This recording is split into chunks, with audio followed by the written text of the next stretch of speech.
So this study involved 74 fetuses, correct? I don't remember exactly how many. Turn to page 12 of the study.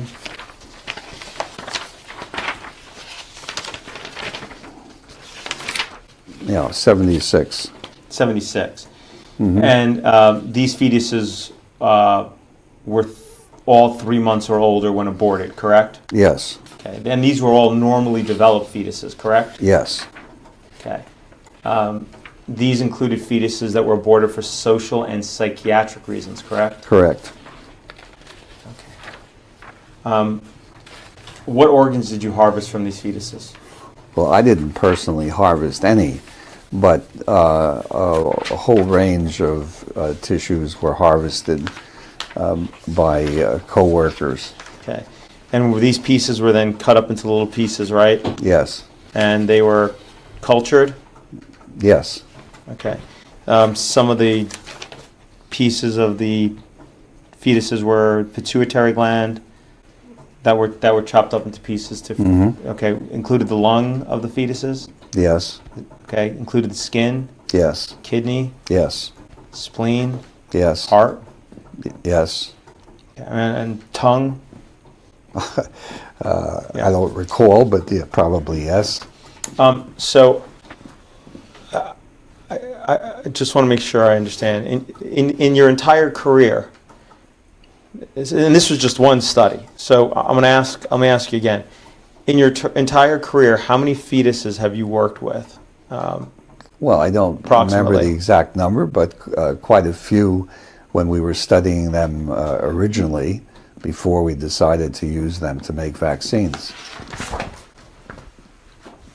Do you have any sense? I mean, this one study had 76. How many other studies did you have that you used aborted fetuses for? Oh, I don't remember how many. You're aware? Are you aware that one of the objections to vaccination by the plaintiff in this case is the inclusion of aborted fetal tissue in the development of vaccines, and the fact that it's actually part of the ingredients of vaccines? Yeah, I'm aware of those objections. The Catholic Church has actually issued a document on that which says that individuals who need the vaccine should receive the vaccines regardless of the fact, and that I think it implies that I am the individual who will go to hell because of the use of aborted tissues, which I am glad to do. Okay. Do you know if the mother is Catholic? I have no idea. Okay. But she should consult her priest. If she has if she's in fact Christian, I guess, right? In any event, so we have 76 in this study. Would you approximate it's been a few hundred fetuses? Oh no, I don't think it was that many. Okay. It was probably not many more than in this paper. Uh-huh.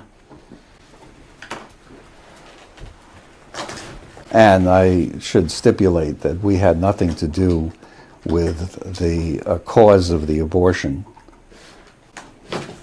Mm-hmm.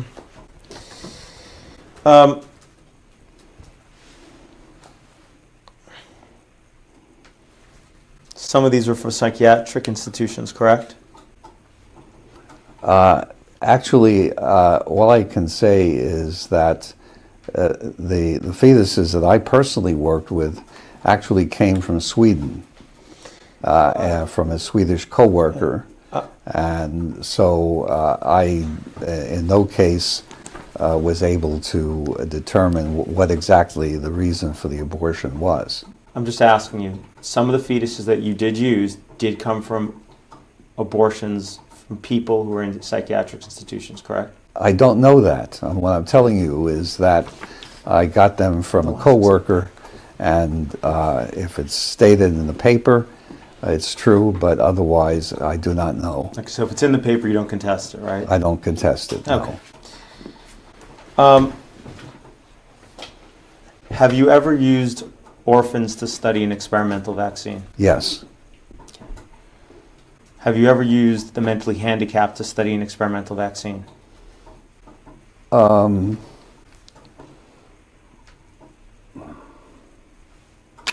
I don't recollect ever doing studies in mentally handicapped individuals. At the time, in the 1960s, it was not an uncommon practice. So,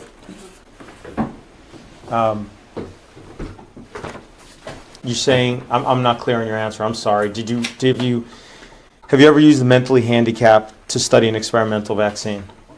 What I'm saying is I don't recall specifically having done that, but that in the 1960s it was not unusual to do that, and I wouldn't deny that I may have done so. Okay. There's an article entitled Attenuation of RA27.3 Rubella Virus in WI38 Human Diploid Cells. Are you familiar with that article? Yes. In that article, one of the things it says is 13 seronegative, mentally retarded children were given RA27.3 vaccine. Okay, well, then that's, in that case, that's what I did. Okay. Have you ever expressed that it's better to perform experiments on those less likely to be able to contribute to society, such as children with handicap, than with children without or adults without handicaps? I don't remember specifically, but it's possible. And again, I repeat that in the 1960s, that was more or less common practice. I've since changed my mind, but that was a long time ago.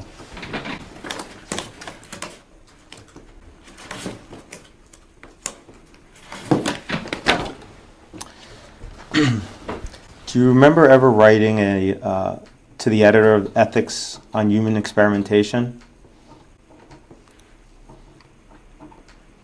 I don't remember specifically, but I may well have. Okay. I'll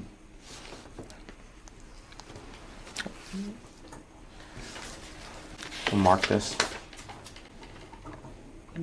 Yeah.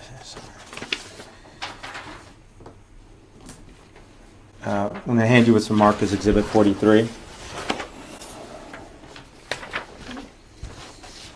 Do you recognize this letter you wrote to the editor? Yes. Okay. Did you write this letter? Yes. Okay. Is one of the things you wrote, the question is whether we are to have experiments performed on fully functioning adults and on children who are potentially contributors to society, or to perform initial studies in children and adults who are human in form but not in social potential. Yes. Okay. It may be objected that this question implies a Nazi philosophy, but I do not think that it is difficult to distinguish non-functioning persons from members of ethnic, racial, economic, or other groups. Mm-hmm. Okay.